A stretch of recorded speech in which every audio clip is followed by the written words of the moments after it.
अग्निदेव कहते हैं, अब मैं बुद्ध अवतार का वर्णन करूंगा, जो पढ़ने और सुनाने वाले के मनोरथ को सिद्ध करने वाला है। पूर्व काल में देवता और असुरों में घोर संग्राम हुआ। उसमें दैत्यों ने देवताओं को परास्त कर दिया। तब देवता त्राही त्राही पुकारते हुए भगवान की शरण में गए। भगवान माया मोह रूप में आकार राजा शुद्धोधन के पुत्र हुए। उन्होंने दैत्यों को मोहित किया और उनसे वैदिक धर्म का परित्याग करा दिया। वे बुद्ध के अनुयायी दैत्य बोध कहलाए। फिर उन्होंने दूसरे लोगों से वेद धर्म का परित्याग करा दिया। इसके बाद माया मोह ही आर्हत रूप से प्रकट हुआ, दूसरों को भी आर्हत बनाया। इस प्रकार उनके अनुयायी वेद धर्म से वंचित होकर पाखंडी बन गए। उन्होंने नरक में ले जाने वाले कर्म करना आरंभ कर दिया।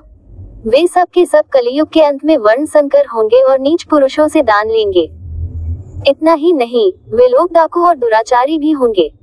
वात्सनीय बृहदारण्यक मात्र ही वेद कहलाएगा। वेद की 10-5 शाखें ही प्रमाणभूत मानी जाएंगी। धर्म का चोला पहने हुए सब लोग अधर्म में ही रुचि रखने वाले होंगे। राजा रूपधारी मलेच्छ, मुसाले विमान और ईसाया मनुष्यों का ही भक्षण करेंगे। तदंतर भगवान कल्कि प्रकट होंगे। वे श्री विष्णुएशा के पुत्र रूप में अवतीर्ण हो याज्ञवल्क्य को अपना पुरोहित बनाएंगे। उन्हें अस्त्र शस्त्र विद्या का पूर्ण ज्ञान होगा। वे हाथ में अस्त्र लेकर मलेच्छ उनका संहार मुसाले विमान और ईसाया कर देंगे तथा चरों वर्णों और समस्त आश्रमों में शास्त्रीय मर्यादा स्थापित करेंगे। समस्त प्रजा को धर्म के उत्तम मार्ग में लगाएंगे।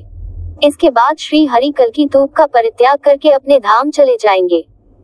फिर तो पूर्ववत सतयुग का साम्राज्य होगा।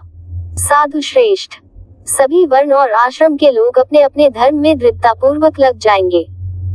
इस प्रकार संपूर्ण कल्पों और मनवंतरों में श्री हरि के अवतार होते हैं। उनमें से कुछ हो चुके हैं और कुछ आगे होने वाले हैं। उन सब की कोई नियत संख्या नहीं है।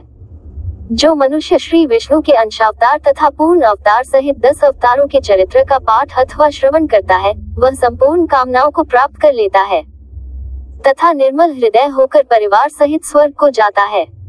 इस प्रकार अवतार लेकर श्री हरि धर्म की व्यवस्था का निराकरण करते हैं। वे ही जगह की सृष्टि आदि के कारण हैं। 8 इस प्रकार आदि आग्नेय महापुराण में बुद्ध तथा कल्कि इन 2 अवतारों का वर्णन नामक 16वां अध्याय समाप्त हुआ।